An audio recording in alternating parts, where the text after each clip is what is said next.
Ambassador Olivier Girehe, Minister of Foreign Affairs and International Cooperation of the Republic of Rwanda, distinguished guests from the government, members of the diplomatic corps, Your Eminence Cardinal Antoine Kambanda, Archbishop of Kigali, my brothers, the bishops of Rwanda, Reverend fathers and sisters, dear friends, good evening. Good evening. It is my distinct honor to welcome all of you today for the celebration of the 11th anniversary of the pontificate of Pope Francis and the 60th anniversary of diplomatic relations between the Holy See and the Republic of Rwanda. On the day of his election in 2013, Pope Francis said, "Let us pray for the whole world that there may be a great spirit of fraternity." Fraternity is a central theme of the pontificate of Pope Francis and the work of the Church in favor of peace and the integral human development of all peoples. In 2017, Pope Francis said that while solidarity is the principle of social planning that allows the unequal to become equal, fraternity is what allows the equal to be different people. Fraternity allows people who are equal in their essence, dignity, freedom, and their fundamental rights to participate differently for the common good.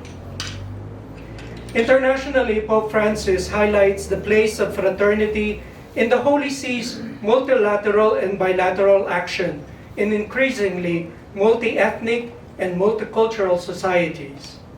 In the encyclical Laudato Si, Pope Francis in 2015 emphasized the need of united fraternal care of the earth, our common home. In 2019, he signed the document of Human Fraternity for World Peace and Living Together in Abu Dhabi, together with the Grand Imam of Al-Sahad. In 2020, Pope Francis penned the encyclical Fratelli Tutti, amidst regional conflicts, disasters, and the COVID pandemic, highlighting the need of fraternity to combat personal and national isolationism. From 2022 to date, Pope Francis has condemned the madness of war and tirelessly prays and works for the recovery of our common humanity and of respect for human rights and international law for lasting peace. In 2023, he again appealed for an urgent global response to the current climate crisis in Laudate Deo. From 2021 to 2024, Pope Francis opened the Synod of Bishops on synodality to members and non-members of the Catholic Church. This month, he was the first pontiff to address the G7 to appeal for common action towards an Al-Gore ethics for AI. Locally, the Holy See through the Catholic Church in Rwanda promotes fraternity by investing on people's integral human development in the fields of spiritual and moral growth, academic and technical education, healthcare, and assistance, especially to the vulnerable in society. These are all in line with the government's policy of cooperation to provide solutions to national and developmental problems in the country.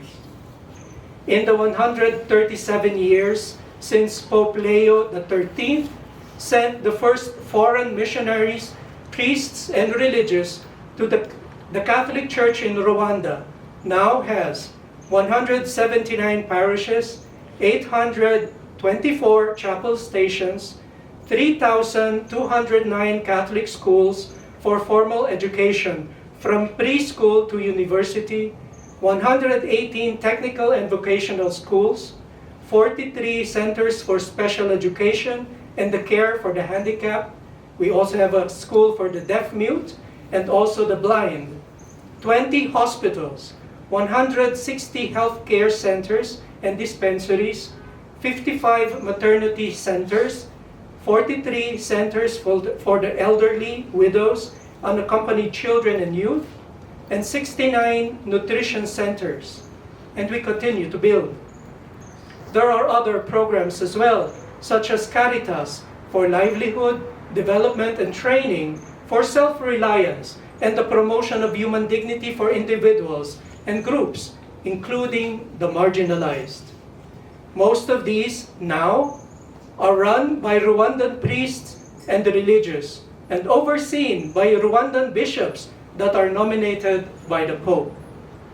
This evening, dear friends, present among us are the bishops, priests, religious sisters and brothers, and also some lay Catholics who continue the modest contribution of the Catholic Church to the progress and development of Rwanda. You may want to meet them to acquaint yourselves about the work that they do, but I warn you, they are shy. So make the first move. Flyers about Caritas and the schools for the blind, for instance, are available at the cocktail tables and at the entrance lobby for your information.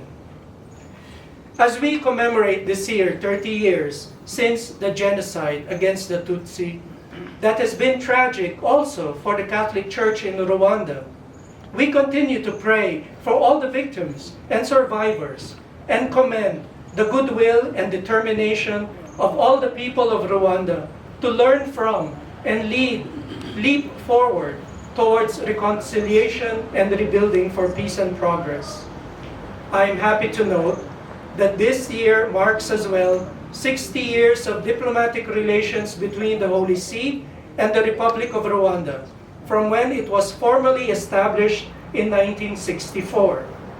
60 years of fruitful collaboration have passed that prove the strength of relations based on mutual respect and the promotion of human rights and the common good. On behalf of Pope Francis, I thank President Kagame and the government for collaborating with our Rwandan bishops on the educational, healthcare, and development work of the Church, the Catholic Church, for our brothers and sisters in this beloved country. I wish continued growth in the partnership between the Catholic Church and the government in Rwanda in the common effort to achieve lasting peace and progress in the years to come. These partnerships concretely resonate Pope Francis' prayer and plea for fraternity in the world that allows equal, though different people to contribute to the common good. I thank you all for gracing this event.